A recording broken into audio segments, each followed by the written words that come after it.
Universitas Dianapura menggelar Pekan Kreativitas Mahasiswa 2024 di kampus tempat pada Senin 11 November 2024. Pada PKM ini diadakan berbagai lomba untuk meningkatkan kreativitas dan inovasi mahasiswa dalam mengembangkan diri untuk persaingan global.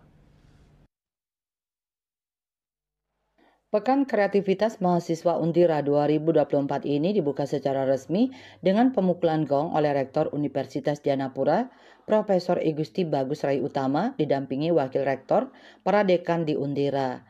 Ketua Panitia PKM 2024 Undira yang juga mahasiswa Prodi S1 Manajemen Perhotelan, Niputu Desi Parwati menyampaikan, Pekan Kreativitas Mahasiswa merupakan salah satu kegiatan rutin diadakan setiap 6 bulan sekali. Kegiatan ini juga sebagai wadah mahasiswa dalam menyalurkan potensi-potensi yang mereka miliki. PKM ini diselenggarakan selama 5 hari dari tanggal 11 hingga 15 November 2024 yang melibatkan mahasiswa yang ada di Universitas Dianapura.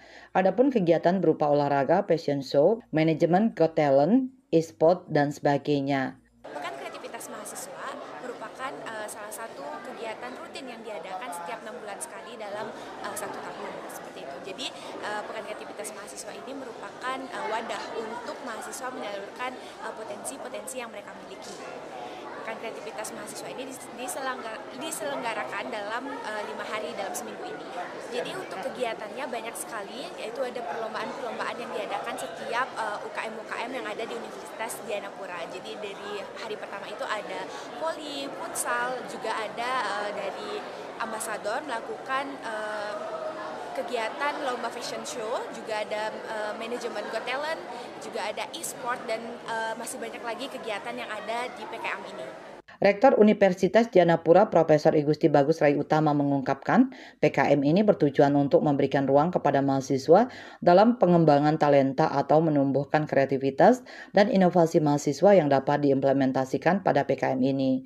Rektor Undira berharap dengan PKM ini ingin menampilkan bahwa kuliah di Undira memiliki keunikan, selain akademik juga memberikan ruang kreativitas kepada mahasiswa. Adapun tujuan dari Pekan Kreativitas Mahasiswa ini adalah memberikan ruang untuk mahasiswa, khususnya untuk pengembangan talenta atau semacam soft skill yang lainnya, sehingga mereka dapat ruang dan waktu untuk perform atau implementasi di dalam minimal di dalam kampus dulu. Itu tujuan utamanya. Dan tujuan besarnya adalah memupuk dan mengasah critical thinking yang non-akademik ya, termasuk juga mengasah kreativitas dan inovasi mereka. Karena di dalam Pekan Kreativitas Mahasiswa ini diadakan beberapa kegiatan yang arahnya atau objektifnya atau tujuannya itu adalah mengasah. Kegiatan juga diisi seminar nasional dengan tema peran generasi muda dalam bidang kewirausahaan dengan memanfaatkan produk herbal yang berdaya saing global. Seminar ini mendatangkan narasumber Ketua Harian GPI Provinsi Bali Mulyaningsih, Head of Media dan Online Marketing PT Karya Paoles Tokcer Komang Wibuti Emriko, dosen Prodi Biologi Universitas Dianapura Made Wisnu Adiputra dengan moderator dosen Prodi Biologi Universitas Dianapura Putu Angga Wiradana. Indrawan Bali TV.